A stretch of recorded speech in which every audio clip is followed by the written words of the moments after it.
Hi, everyone. Today, we'll talk about why running recurring culture assessments builds immense value for your organization. I'm your host, Bill Coffin, and this is the Ethicast.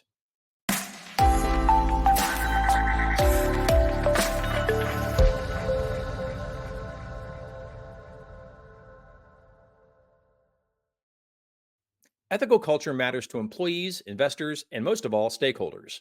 Case in point, this year's ethics premium is 12.3%. That's the amount by which the publicly listed honorees of the 2024 World's Most Ethical Companies outperformed a comparable index of global companies from January 2019 to January 2024. What's the one thing that unites them all? A terrific culture of ethics. Now, metrics like that don't just underscore the value of ethical culture, they also make the case for performing organizational culture assessments to see where a culture's true strengths and improvement opportunities might be. But culture assessments are not a once and done thing, which raises the question, how often should you assess your culture? With us today to answer that question is Curtis Leicht, Senior Culture Analyst at Ethisphere. Curtis, thanks so much for joining us and thank you for returning to the show. Absolutely. Great to be back, Bill. Why does it matter for organizations to undergo culture assessments on a recurring basis? When you think about a culture assessment, usually surveys, those are really a snapshot in time of how your employees are feeling about different programmatic elements in that moment. And there's a lot of factors that go on in that moment, internally in your organization, externally, and then also the action plans of your ethics and compliance department that change the landscape of how people might be feeling.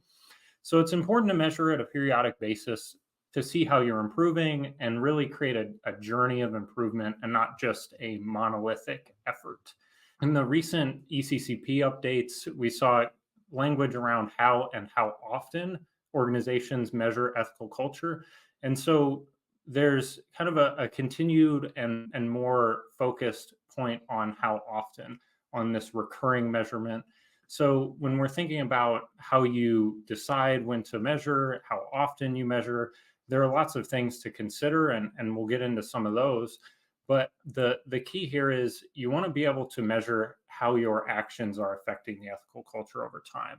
And also, are there external factors that might be affecting your ethical culture? And comparing those year over year, maybe every 2 years, something along those lines. Just to give you a couple data points, when we look at the world's most ethical companies honorees, 96% of those honorees do some sort of ethical culture survey at least every 2 years. Only 4% are doing that at some sort of less than 2 year or ad hoc basis. So we're really seeing the best in the ethics and compliance space measure on a regular basis. Every year is the most common. 49% of WMEC honorees measure at least yearly. So it's so important because you can really see the directionality of how your employees are feeling over time. When you're determining a culture assessment cadence, what are some of those key considerations that organizations should keep in mind? There's a few things, Bill, internally in your organization, and then some things to consider that are external or just factors in the lives of the employees. So let's start with the internal things. So it's important to look at what your corporate calendar looks like. What other things are going on in the organization, particularly things like other surveys? Those come to mind first. That's a thing that a lot of organizations look at. You certainly, if you can avoid it, want to not be surveying through two different surveys at the same time. So think engagement surveys at the same time as a dedicated ethical culture survey. But also there's some less thought of things in here. So busy seasons versus slow seasons, if you have a seasonal business or organization. Also big changes in the organization. If you can avoid them, sometimes you can't. So things like reductions in force, changes in senior leadership, timings of key training, anything that's going to take the attention of employees away. Some organizations, they look at that calendar and maybe they want to do an every other year. So one year they have their engagement survey just by itself and maybe a couple pulse surveys or other things that they measure. And then the following year, they do both an engagement and a full-fledged culture survey. So it really kind of depends on how tight that corporate calendar is, the appetite from stakeholders and senior leadership for another survey. So that's certainly things to consider. But then when you think about time of year, that's when we get into, do you have a busy time of year?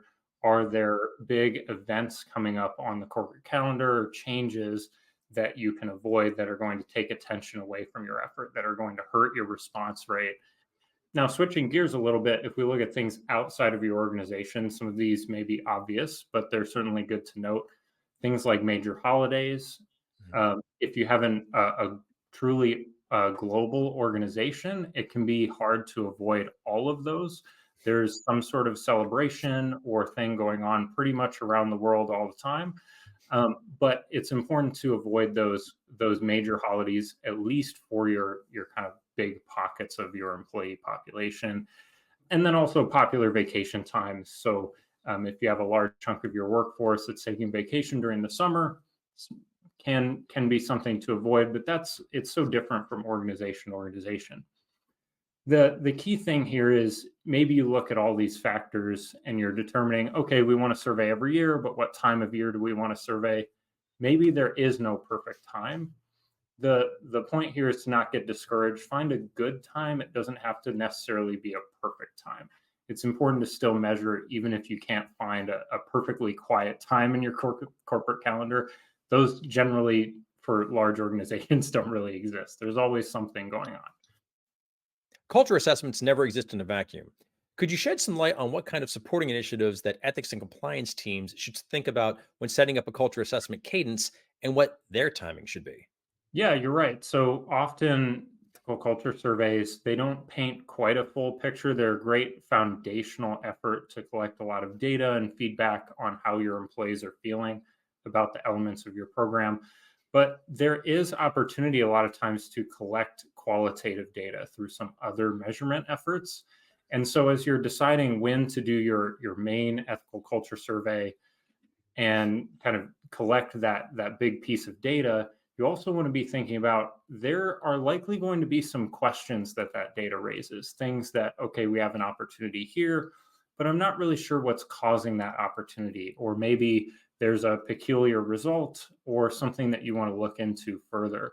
So having planned as you're kind of going in, or planning out a year over year plan, some additional efforts like site visits, management interviews, even focus groups can help you fill in those gaps or gather more information from employees on why they're feeling certain ways or why they answered the survey a particular way.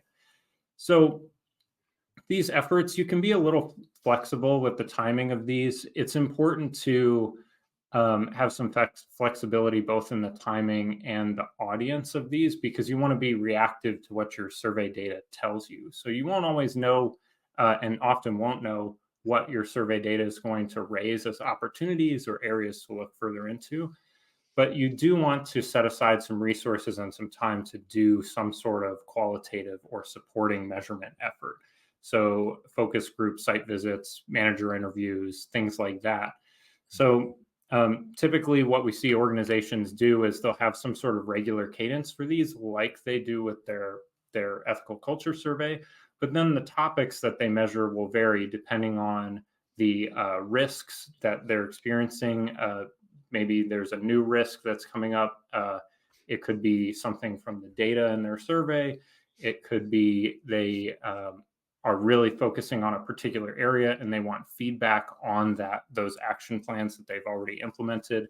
It's really important to have these efforts planned out, but have some flexibility on the topic year over year. So you want to have the resources ready to do them, but be able to react to new risks, new findings in your data, all those sorts of things. When it comes to communicating with respondents post survey, what is best practice there? I mean, how frequently should the comms be and for how long?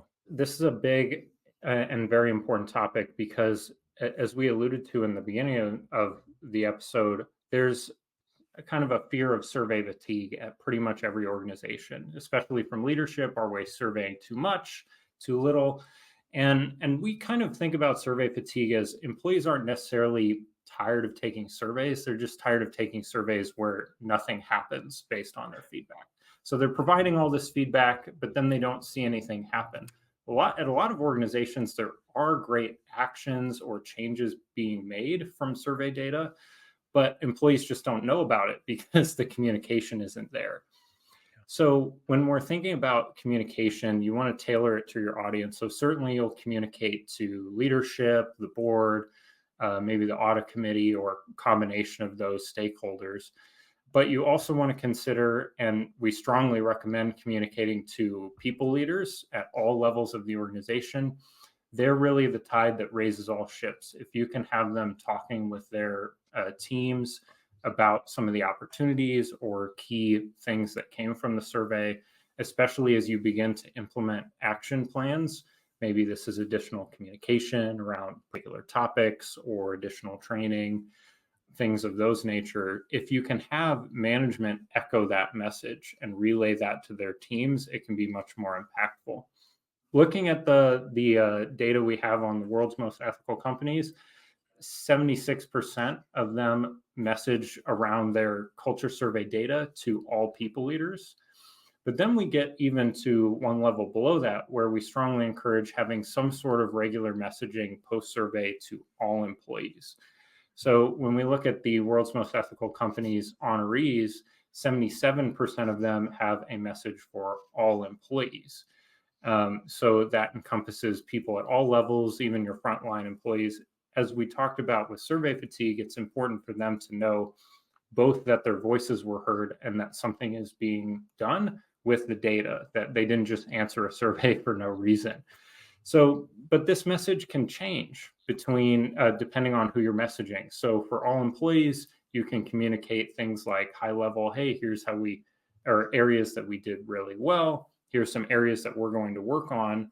And then the next step is to continue to communicate as you kind of action on those opportunities. So maybe it's a new training or additional communication or revising a policy. And it's important to continually throughout the year tie those actions back to, we heard this feedback on the culture survey. Thank you so much. This is something we've implemented based on your feedback. So the cadence, it varies. It depends on all the other communications going out to your employees. Sometimes employees are getting a lot of communication from all sorts of different departments. But the key here is to have something that's regular that ties back to the results from the survey so that people don't feel like their voices fell on deaf ears. Well, Curtis, thank you so much for joining us and for coming back to the show. And thank you again also for providing the data and insights around this important topic. Absolutely. Thanks for having me, Bill. For a wealth of free reports, presentations, webinars, and more, visit the Ethisphere Resource Center at ethisphere.com/resources. And while you're there, help yourself to a copy of The 8 Pillars of an Ethical Culture, our special report that describes the most important aspects of a culture of integrity, from perceptions of the ethics and compliance function to perceptions of leadership and more. And finally, to connect with the Ethisphere Culture team and learn how you can measure and elevate your organization's culture, please visit ethisphere.com/solutions. I'm Bill Coffin, and this has been the Ethicast. For more episodes, please visit the Ethisphere YouTube channel at youtube.com/ethisphere. And if this is your first time enjoying the show, please make sure to like and subscribe on YouTube, Apple Podcasts, and Spotify. Thanks so much for joining us. And until next time, remember, strong ethics is good business.